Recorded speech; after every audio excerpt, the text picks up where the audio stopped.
Yes, relationships can change. In recent weeks, the U.S. has called into question our decades-long relationship of cooperation. While I welcome the temporary suspension of U.S. tariffs and very much welcome the joint plan to address the scourge of fentanyl, recent events have been a wake-up call for Canadians. The world has changed, and we too must change to realize the full promise of our great country. Since I launched my campaign a few weeks ago, I've heard from people across the country that they too want change. Les gens veulent du changement parce qu'ils sont inquiets. Inquiets du coût de la vie et de la crise du logement. Les Canadiens et les Canadiennes veulent une vie décente et abordable. Ils sont inquiets pour les jeunes d'ici et leur avenir. Les Canadiens et les Canadiennes veulent que leurs enfants aient les mêmes chances qu'eux. Ils sont inquiets que l'équilibre en matière d'immigration.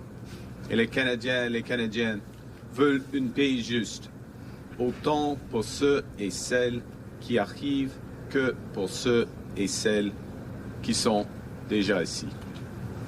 Et ils s'inquiètent de l'avenir du Canada face aux menaces du président Trump, un monde plus dangereux et divisé, et aux énormes changements technologiques qui ne font que commencer. Canadians want change with a plan that stands up for Canada and creates an opportunity for all Canadians. Canadians want change with a new, positive leadership that ends division and builds together. Now, I'm not a politician. I am a pragmatist. And so if I see something that's not working, I will change it.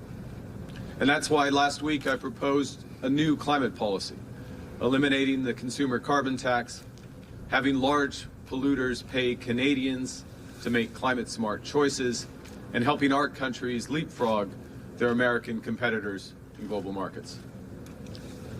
Canada needs more of this type of change. Change that puts money in people's pockets. Change that makes our companies more competitive. Change that builds the strongest economy in the G7. Now we face a very different world to one we've known all our lives. A world in which Americans have become more neighbors than our good friends. And it can feel bewildering at first, but if we take control, it will be empowering. And here's how we do that. We need to distinguish between what we can't change, what we can influence, and what we can and must change to build an even better Canada. On doit comprendre ce qu'on ne peut pas changer. On ne peut pas changer le fait qu'il y aura toujours des chocs, des crises économiques et géopolitiques et des catastrophes climatiques. C'est pourquoi nous devons être résilients, comme notre système financier l'a été pendant la crise financière mondiale. Ça veut aussi dire que nous devons travailler ensemble, comme tant de Canadiens et Canadiennes l'ont fait ces derniers temps. Face aux menaces externes, c'est notre solidarité et notre détermination qui nous ont permis d'obtenir un bon résultat cette semaine. We need to understand what we can influence. Look, the world is being fundamentally transformed. The old rules-based order is finished, but a new one, a new system has not yet emerged. And Canada should now work with like-minded nations to create a trading system that is consistent with our values and that builds our prosperity. Whether we can influence President Trump is debatable, but I think we can, if we listen to what Americans want and respond in ways that are best for Canada. However, we need to be crystal clear about our bottom lines. This proud country will never be part of the United States in any shape or form. Nous devons comprendre ce que nous pouvons et devons changer. Nous sommes maîtres chez nous. Nous pouvons considérer et nous pouvons contrôler notre destin économique. Le Canada est un grand pays. Nous disposons d'immenses ressources et de personnes talentueuses et novatrices. We can and must change our government to become more effective. Canadians deserve a government that works for them, a government that's focused on outcomes, not spending, a government that spends less and invests more. In the coming weeks, I'll propose a new approach to federal budgeting that will save precious taxpayer dollars while catalyzing the enormous investments that Canada needs to fully realize its promise. We can and must change how much of your hard-earned money you get to keep. Canada needs a middle-class tax cut, and my government will give them one. Young Canadians need a boost to their incomes so they can catch up after being knocked sideways by the pandemic and the housing crisis. Here, too, my government will deliver. And all Canadians deserve more competition in our economy so that they can get the best value for their hard-earned dollar. We can and must change how we build. This is a pivotal time for our economy, a time to build, and my government would catalyze enormous private investment to build millions of new homes for younger Canadians, to make the AI revolution work for all Canadians, and to build a clean energy superpower that will power, literally, our prosperity.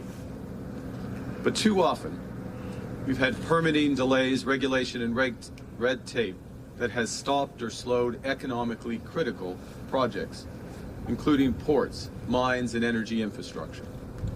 We must remove these barriers to spur progress and build for Canadians. I want to be crystal clear about this. My government will use all its powers to protect Canadians and to build in the national interest. The Government of Canada has extraordinary powers at its disposal today to respond to a national crisis. And Donald Trump's aggression against Canadian livelihoods and workers constitutes just such a crisis. And since it's a time to build, we can change how builders are rewarded in this country. That's why I will reverse the government's capital gains tax increase, not least in recognition of the vital role that builders play in shaping our country's future and ensuring we drive investment, innovation, and growth. Je veux être clair.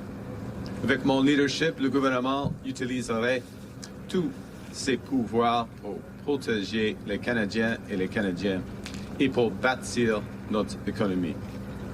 Le gouvernement du Canada a des pouvoirs extraordinaires pour répondre à une crise économique nationale. Et les attaques constantes de M. Trump envers les emplois des Canadiens et des Canadiens constituent une telle crise. Il faut bâtir. Et donc, on doit aussi choisir comment on récompense ceux et celles qui bâtissent. C'est pourquoi je vais renverser la hausse des impôts sur le gain en capitaux du gouvernement, en reconnaissant l'importance de ceux et celles qui bâtissent le Canada de demain et en veillant à ce que nous stimulions l'investissement, l'innovation et la croissance. I'll have more to say about this in the weeks ahead, but for now, I just want to underscore that I couldn't be more serious. I will do whatever it takes to strengthen our economy and to protect Canadians. We can and must change so that we have one Canadian economy instead of 13. That means we need to harmonize the tangle of rules and regulations at all levels of government that have meant that Canada, at least the Canadian economy, is less than the sum of its parts. We must break down barriers between provinces so that all Canadians have full access to our resources.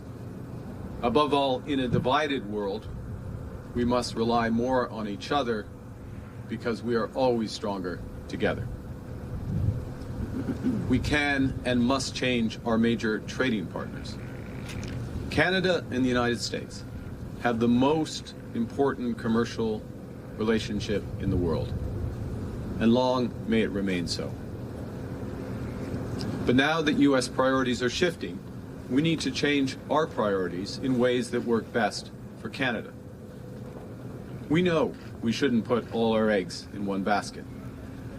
And so, while we should remain closely integrated with the United States in the auto sector, in energy and security, in the new areas that will drive jobs and competitiveness in this century, we must diversify our trading relationships.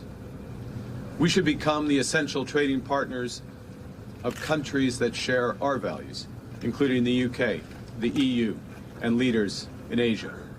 And we can do so through our leadership in clean energy, in critical minerals, and in the intelligence infrastructure of the AI revolution. We must leverage these strengths for the benefit of Canada and all Canadians. To do so, we have to create supply chain certainty by protecting economically critical infrastructure. And that starts with building and expanding our transportation corridors that connect Canada to global markets from coast to coast to coast. That includes our railways, ports, roads and bridges, trucking routes and energy corridors. It will require collaboration and partners with our workers and builders. We want employers to engage early, address issues openly and transparently, and negotiate agreements quickly, ensuring workers and their families are spared unnecessary economic upheaval. But we have to stop holding back our own progress and instead work together to keep Canada moving forward. And finally, we can and must change to make Canada and Canadians more secure. Nous devons améliorer la sécurité des Canadiens et des Canadiennes. Avec mon leadership, le gouvernement atteindra 2% du PIB de défense d'ici à la fin de la décennie et fera sa part au sein de l'OTAN. My government would work to reach 2% of GDP in defense spending by the end of this decade and pull our full weight in NATO.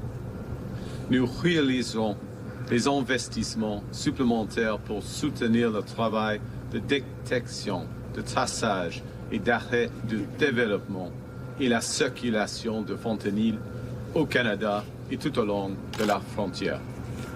La protection de notre frontière nécessite également une approche sérieuse en collaboration avec les forces policières américaines pour améliorer la détection du trafic d'armes à feu à la frontière.